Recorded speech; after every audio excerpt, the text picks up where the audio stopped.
What's up guys, and welcome back to the channel. In today's video, I'm going to show you guys the new car that I got, which I believe will be the ultimate rallycross car. The vehicle in question is a 2004 Chevy Aveo. It's equipped with an engine of some sort made into an automatic transmission that powers the front wheels. The interior on this car is actually pretty mint aside from some mold around the shifter trim. You're probably asking what makes this the ultimate rallycross car? Well, it was free, which makes it the right one. This vehicle was actually someone's daily driver until it had a mechanical failure. One day the previous owner was driving this vehicle when the accessory belt came off, and that's because the tensioner failed. The previous owner was in the middle of fixing the car, then said, you know what, I don't care about this car anymore, and it sat for a few months, and then they just gave it to me for free. Fixing the new car was actually pretty easy. I just took the airbox off, went underneath the car to slide in the new tensioner. It's just held in place by 2 bolts. I then threw the new belt on, airbox back on, the car started right up. And what's even cooler is the fact that there's no check engine lights. The car is a little bit higher mileage at 224,000 miles. I did take the car around the block real quick just to kind of see if everything,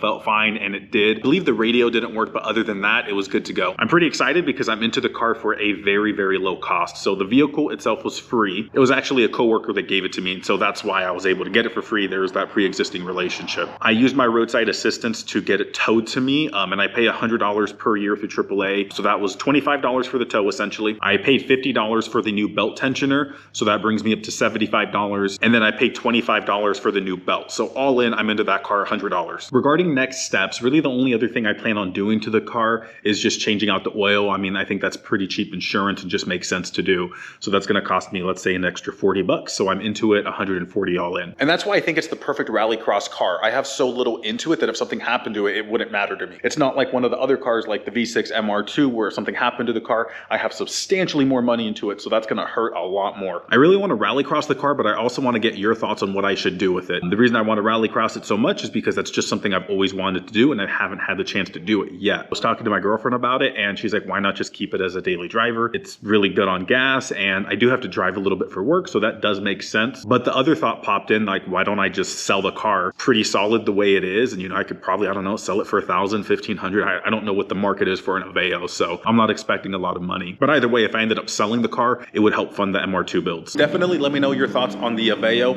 and stick around because I believe in the next video we'll be putting the proportioning valve on the V6 MR2. Thanks for watching, guys.